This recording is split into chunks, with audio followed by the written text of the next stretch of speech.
Diz aqui, verso 7. E em verdade vos digo que, quanto aos anjos diz, que de seus anjos, que faz dos seus anjos espírito de seus ministros labareda de fogo. E diz aqui, mas quanto ao filho diz, olha o que Deus tem, o conselho de Deus a respeito do filho. Diz, ó Deus, o pai, mas do filho diz, Deus testemunha do filho, ele diz, ó Deus, o teu trono subsiste pelos séculos dos séculos, cetro de equidade é o cetro do teu reino. Amaste a justiça e odiaste a iniquidade. Quem é que amou a justiça e odiou a iniquidade? Cristo. Por isso Deus, o teu Deus, te ungiu com óleo de alegria, mais do que os teus companheiros. E tu, o Senhor, no princípio fundaste a terra, e os céus são obra das tuas mãos. Então, quem fundou a terra? Os céus são obra das mãos de quem? Do Filho, junto com o Pai. Então, o Filho estava lá. Então, ele formou, ele como um anjo. Quando diz, no princípio criou Deus, esse Deus aqui, o Criador, Deus é um título, como já ensinamos, Deus é um título que foi dado ao Criador, Deus, aquele que é sobre tudo, sobre todos, né? O perfeito. Então, quando a palavra de Deus diz, no princípio criou Deus, está falando do Pai e do Filho. Então, Deus. O Senhor no princípio fundaste a terra, os céus são obra das suas mãos. Nós pulamos aí para o próximo vídeo, para a parte 7, né? O grande arquiteto do universo. E tu, Senhor, no princípio, Hebreus 1:10. E tu, Senhor, no princípio, fundaste a terra e os céus são obra das tuas mãos. Eles quem? A criação. Eles perecerão, mas tu permanecerás, e todos eles, como roupa, envelhecerão. Não é isso que acontece? Deus não permanece para sempre? Deus não morreu. O Filho não morre. Todos nós ficamos velhos. Nós temos aí uma notícia, eu estou notificando aqui a você no dia de hoje, nós tivemos aí a partida do nosso atleta, o nosso grande atleta, considerado rei do futebol, o nosso amado Pelé.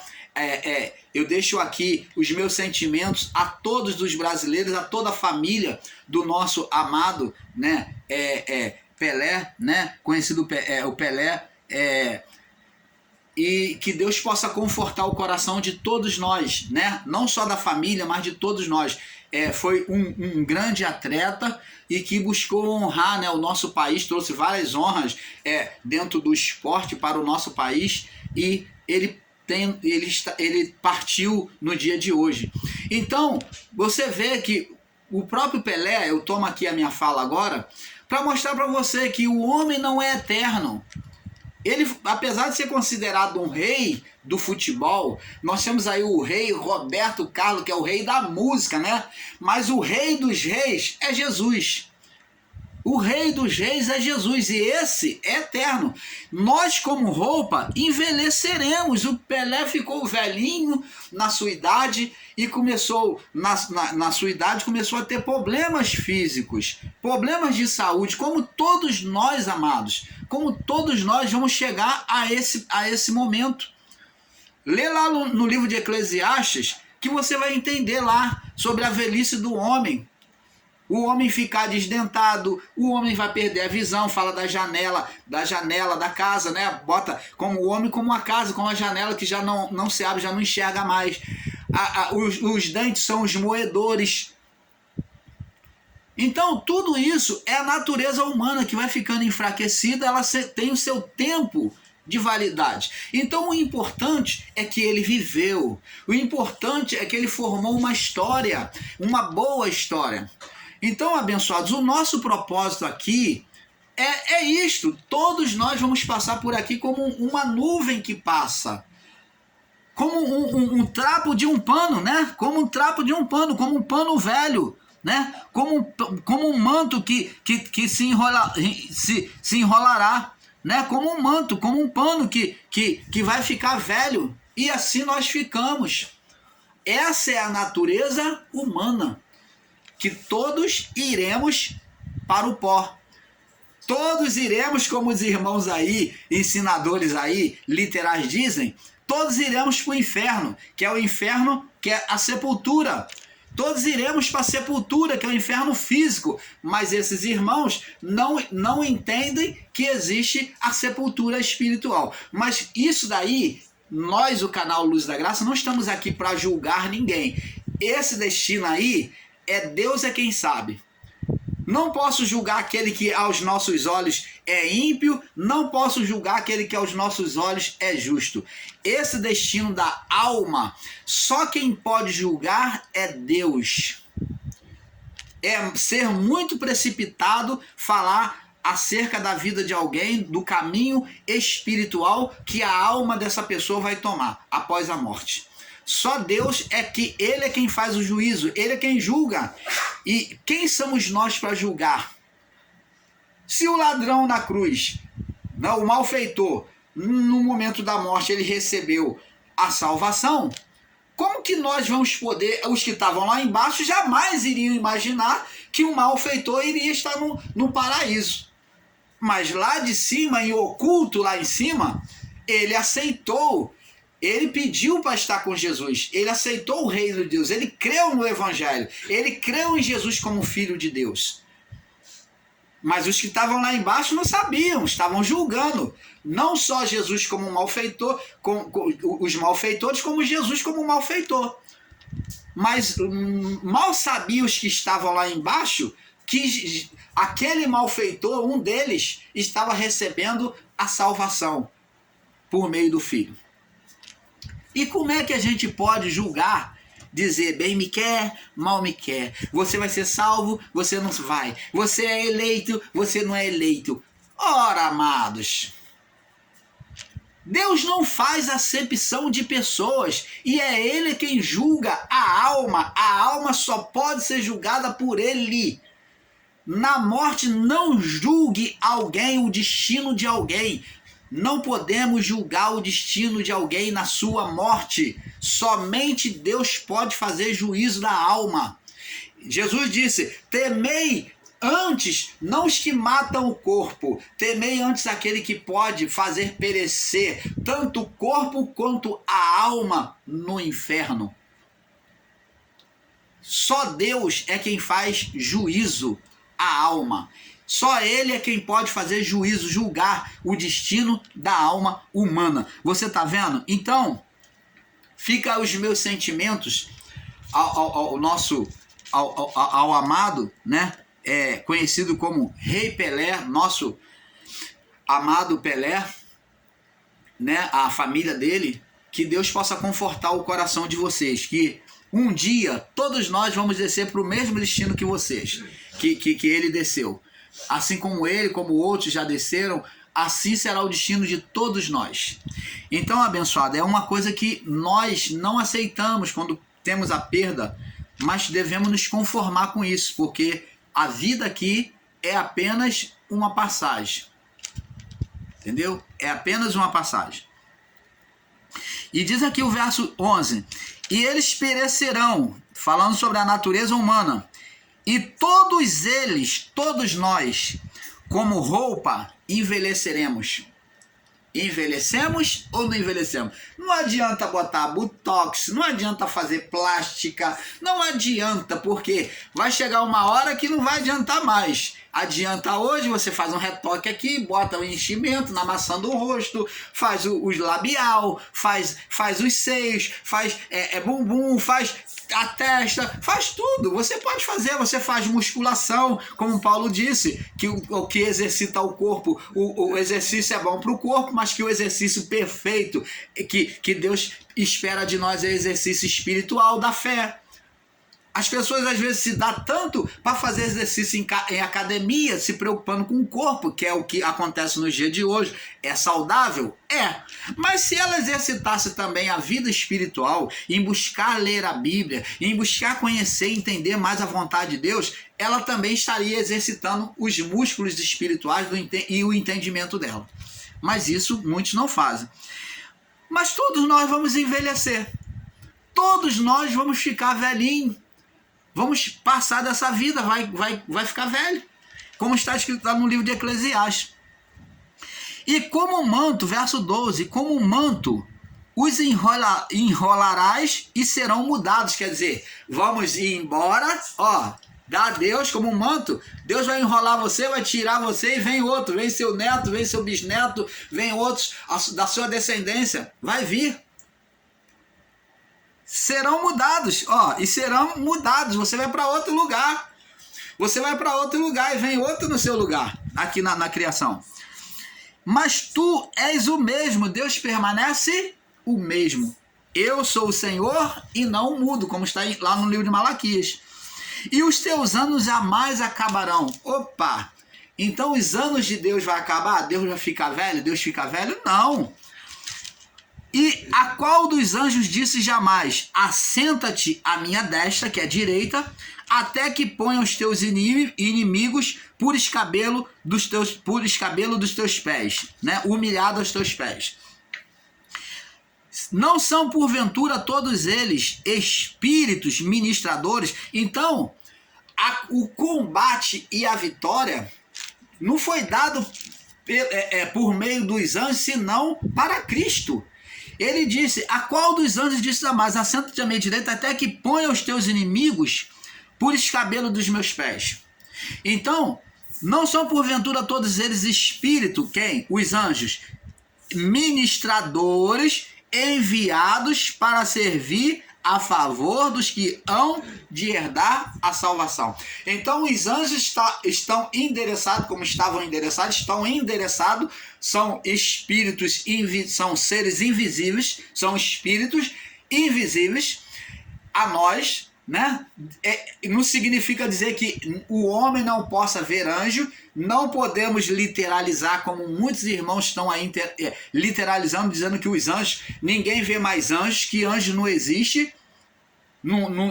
Na manifestação hoje dos homens, os anjos se manifestam sim, mas não como no passado, que era demasiado, que era o ministério dos anjos, antes de Cristo, de Adão até a ressurreição de Cristo.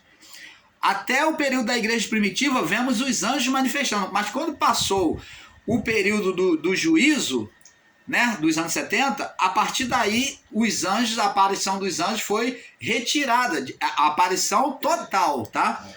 Agora, os anjos podem se manifestar individualmente a cada um. Ele pode se manifestar a um povo? Pode. Os anjos podem, Deus permite sim, mas os anjos, eles não ministram mais, eles podem aparecer. Os anjos, muitas das vezes, levam pessoas que estão no caminho errado a acertarem o caminho, a tomar um caminho de conversão à palavra, a deixar os seus vícios. Os anjos salvam no momento de perigo. Você negar isso, meu irmão ensinador em graça, é o maior absurdo. É você negar o sobrenatural de Deus. É você ser ignorante e não entender e não aceitar a ação do espiritual. Por quê? O Espírito Santo ninguém vê, mas ele está em nós. Ele cura, ele salva, ele liberta. Ele fala ao homem, fala ao coração do homem. O Espírito Santo ministra os anjos ao nosso favor. Ele é a manifestação de Deus na nossa vida. Então, se Deus for na sua vontade, Deus, ele quiser manifestar um anjo para salvar, para falar a uma pessoa, para trazer salvação a uma pessoa que está no meio do perigo ou no meio de um suicídio, Deus irá fazer. Agindo Deus, quem impedirá? Você vai querer botar cabresto em Deus? Você vai querer engessar o Espírito Santo e dizer que não existe manifestação dos anjos? Que não existe cura? Que não existe revelação? Que não existe revelação de Deus? Que não existe profecia? Que não existe língua? É isso que vocês estão tentando fazer, querendo engessar a ação do Espírito Santo? A ministração de Deus. Na ministração do Espírito Santo existe a manifestação dos anjos. Não existe na Bíblia dizendo que os anjos não iriam mais se manifestar. Mostra para nós, você ensinador em graça, que aí ensina dizendo que os anjos não se manifestam mais, que não podem se manifestar. Mostra para nós na Bíblia, aonde diz que eles não iriam mais se manifestar. Está dizendo que o ministério foi trocado do ministério dos anjos para o ministério do Espírito, da graça, de Cristo. Mas isto não significa, tanto que Cristo ressuscita, vem o Pentecoste e o ministério dos anjos ainda está atuante, auxiliando, onde os anjos ainda se manifestam, auxiliando os apóstolos e discípulos, trazendo salvação, trazendo libertação para eles. Eles foram soltos lá da prisão, Paulo e Silas. Foi anjo que libertou. E aí? Como é que você ensina que os anjos não atuam? Quem libertou Paulo e Silas? Foi eu? Foi você? Que estava lá naquela época? Não foi lá na prisão e libertou Paulo e Silas? Foi anjos. Ministração dos anjos. Por meio de quem? Da ação do Espírito Santo. O ministério é do Espírito. Agora, não com tanta aparição de anjos, mas não significa literalizar, dizer que não existe ministério dos anjos. E nem se pode literalizar e dizer que sempre vai ter que ter anjos aparecendo, como muitos ministérios aí de igrejas aí ensinam, dizendo o ministério que a aparição de Miguel, de Rafael, e fala: Miguel, levanta ele aí, Miguel faz isso. Não, isso daí é um grande erro, um grande equívoco, que é a adoração aos anjos. Isso a Bíblia condena, que é a adoração aos anjos. Mas os anjos, eles continuam ministrando em favor de nós. Paulo diz aqui que eles são co-herdeiros.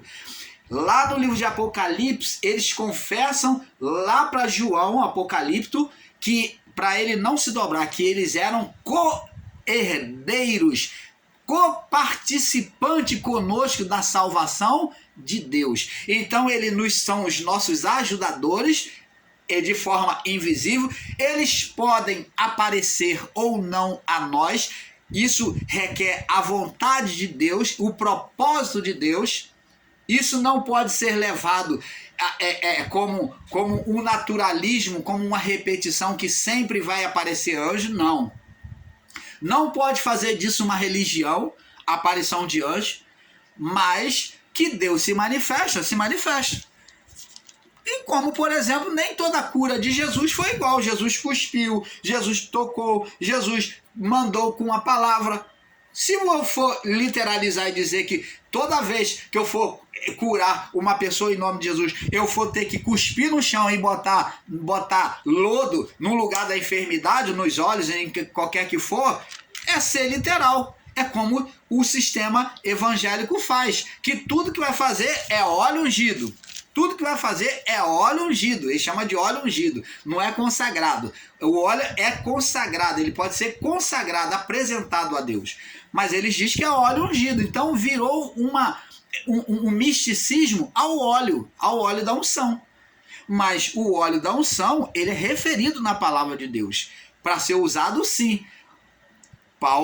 Timóteo falou: se tem alguém dentre vós enfermo, chama os presbíteros. Paulo falou para Timóteo: chama os presbíteros da igreja, faça a unção com óleo e a oração da fé, e o enfermo será curado. Então, é isso que nós temos que entender. Ler a Bíblia com coerência, com educação, com equilíbrio, e não pegar sobre o literal da letra e nem querer espiritualizar demais. Você não pode estar nem entre o literal nem o espiritual. Você tem que ver para qual lado tende.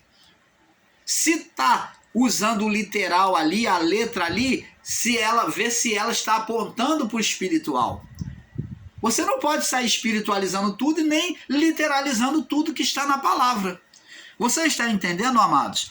Então, vamos ver aqui, para nosso entendimento, vimos aqui que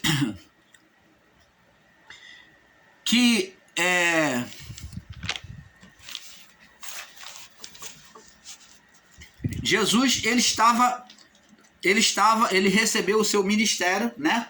Paulo falou aqui no Hebreus capítulo 1, e ele entra no capítulo 2 falando sobre o ministério de Cristo, né?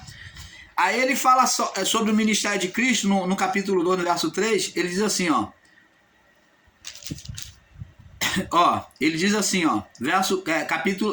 capítulo 2, verso 2 e 3, diz assim: porque se pela palavra falada pelos anjos permaneceu firme, e a toda transgressão e desobediência recebeu a justa retribuição, como escaparemos nós? Tá vendo? Se os anjos no seu ministério foram rígidos, né? Tudo se cumpriu, como escaparemos nós para uma tão grande salvação, da qual, começando a ser anunciada pelo Senhor, foi-nos depois confirmada pelos que ouviram, testificando também Deus com eles por sinais, os sinais foram testemunho daquilo que Deus havia falado, né? Milagres e várias maravilhas e dons do Espírito Santo distribuído por sua vontade. Então, os sinais, os dons, não são distribuídos pela vontade humana, mas distribuídos pela vontade de Deus. A cura vai acontecer pela vontade de Deus. Se tiver que um anjo se manifestar, o irmão Paulo vê um anjo, o irmão Paulo vai ver pelo propósito, pela vontade de Deus. Vontade aqui é propósito, tá? Se tiver que haver profecia de Deus usar alguém, ou o irmão Paulo com profecia, vai ser para a vontade de Deus, para o propósito de Deus. E assim vai. Propósito de Deus. O irmão Paulo que vos falo, eu mesmo já tive experiência de ver um anjo. Eu vou contar aqui bem rapidamente, eu tive uma filha, a minha primeira filha, né? A minha primogênita. Ela teve um problema de saúde com 1 ano. Ela era muito bonitinha, parecia uma boneca, né? E com 1 ano, ela era bem gordinha, muito, muito linda, né? E com 1 ano ela teve desidratação. E começou a murchar. Eu com ela, passei o dia todo com ela no colo. E junto com a mãe dela, levamos para o hospital. E ficamos o dia todo, desde de manhã, acho que foi 10 horas da manhã, até 2 horas da manhã. Desde 10 horas da manhã, chegamos no pronto-socorro, no infantil, lá em Duque de Caxias, e ficamos até mais ou menos 2 horas da manhã. E ela murchando, né, evacuava, vomitava e evacuava, e a gente dando soro e nada, não passava. E o hospital estava lotado de criança com esse mal, e muitas crianças estavam morrendo. Foi uma infecção que deu, né, uma desidratação que deu coletiva, e muitas crianças morrendo, além das crianças hospitalizadas com outros problemas, mas a maior parte estava com desidratação. Não sei se foi devido à água, não sei. Então, o que aconteceu? Eu já estava com o braço cansado, trocando fralda da minha filha o tempo todo. Ela já estava toda assada, já estava com a pele vermelha, se abrindo ferida, de tanto sair aquele soro, né, do que a gente dava, e aquilo dali trocando fralda, não podia estar deixando, porque senão feria mais ainda. E a minha filha murchou, que nem uma bola murcha. A minha filha se desfigurou no meu colo. E eu já estava cansado. A minha esposa também já estava cansada já de ficar com ela no braço. E eu, para descansar minha esposa, ficava mais com ela, né? Sabendo da luta da mãe, que a mãe cansa, né? Eu querendo aliviar o fardo dela. Então, nesse cansaço, eu querendo que ela fosse atendida logo e não sendo atendida, nesse cansaço ali, em pé, porque não tinha lugar para sentar. O tempo todo em pé. Agora você imagine, naquele tumulto para pegar números, para depois, então, de multidão de crianças, depois a sua filha ser atendida. Quando eu entro para a sala para atendimento, consigo entrar para a sala com atendimento com a minha filha, junto com a minha esposa, então aquela sala estava tomada de gente para atendimento. E eu já não suportando mais aquilo, eu clamando, em um espírito de oração, clamando a Deus. Eu estava tão cansado que eu dei uma pequena cochilada. Parece que houve um arrebatamento do meu sentido. Eu estava ali, acordado. Mas houve um arrebatamento no sentido como se eu tivesse dado uma pequena cochilada. Nisso, eu vi um grande anjo diante de mim. Um grande anjo que eu não via o rosto dele. Um grande anjo, como homem. Ele era como um homem. E ele, então, eu pude perceber o momento que ele sentia a falta da minha filha. Eu senti leve a minha filha nos meus braços, eu vi ela nos meus braços, eu senti leve. Quando eu olhei, ele vinha devolvendo a minha filha, aquele anjo, aquele grande homem. Um homem, né, cheio de luz, mas não via o rosto, não mostrou o rosto, mas um homem, né, gigantesco, e me entregava a minha filha. Eu via aquelas grandes mãos assim, ó, aquelas grandes mãos entregando a minha filha nos meus braços. Quando eu me vi deparar com aquelas mãos, e eu olhei, e minha filha, eu despertei. E então eu entendi aquela mensagem. E ao mesmo tempo, olha só, quando é Deus, Deus produz fé. Então, aquele momento em diante, Deus produziu fé no meu coração e eu entendi que Deus havia curado a minha filha. E agora, eu que estava ali para ser atendido, junto com a minha esposa, para minha filha, para o tratamento da minha filha que estava murchando, perecendo ali, então eu agora já não queria mais que a minha filha passasse pelos médicos, porque era multidão de crianças. E eu já estava convicto dentro de mim que Deus tinha curado a minha filha. E eu então pedi à doutora, na hora do atendimento, para poder dar alta para minha filha. Passou-se mais um tempo e chamou a minha filha para ser atendida. Chamou pelo nome dela. Aí então eu falei, doutora, olha só, a minha filha está tomando soro e eu creio que ela já está melhorando. Como existem várias crianças aí, eu creio que ela vai ficar bem. Eu gostaria que a senhora desse alta, liberasse para a gente ir para casa. A doutora falou, olha, mãe, pai, ó, isso aí é perigoso, a sua filha pode vir a óbito. Isso é responsabilidade sua. Você não pode fazer isso. Eu falei, não, nós assumimos a responsabilidade. Eu entrei em um acordo com a minha esposa antes de fazer isso. Eu conversei com ela, falei, relatei o que aconteceu e ela creu comigo. E então nós falamos, relatamos isso para a atendente, a atendente, a enfermeira que estava lá. Então a enfermeira permitiu que nós cedêssemos a vaga para outra pessoa. E nós viemos. Não tinha ônibus esse horário, 2 horas da manhã. Viemos a pé. Andei mais de 4 quilômetros a pé para casa, porque não tinha ônibus. A pé, subindo ladeira, morro, descendo.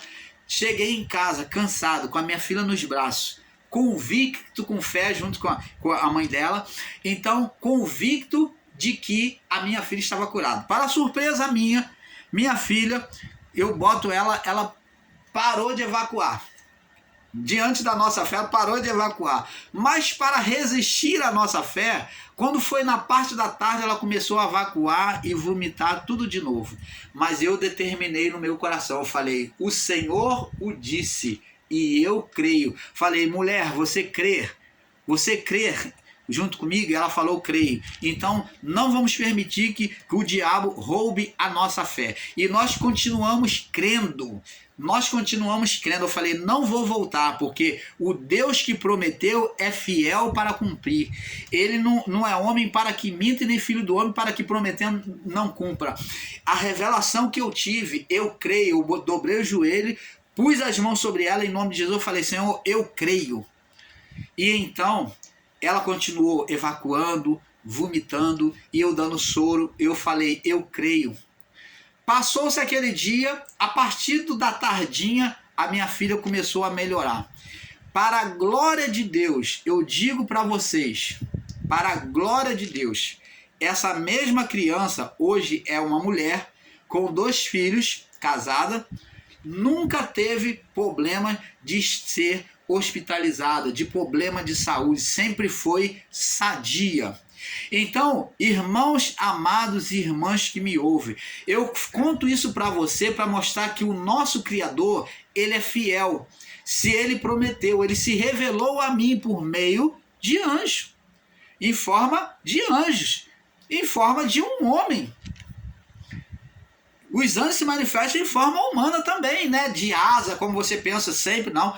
Eles têm várias manifestações, que é a manifestação de Deus. E ali eu acreditei. Esse é o Deus que nós servimos. Se há uma fé, né? Como diz a palavra, o meu justo viverá pela fé. Mas se ele voltar atrás diante da provocação, o que aconteceu lá quando os discípulos estavam no meio do mar e Jesus estava dormindo? Jesus não estava no barco com eles?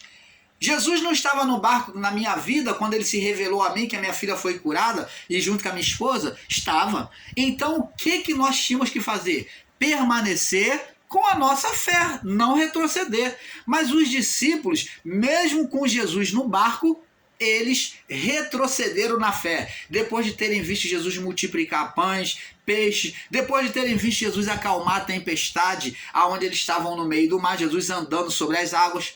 Agora Jesus num barco com eles ainda assim, eles retrocedem, ficam com medo e vêm acordar Jesus apavorado. Jesus estava dormindo. Eles vêm acordar e falam assim: mestre, não te dá conta de que perecemos? Salva-nos.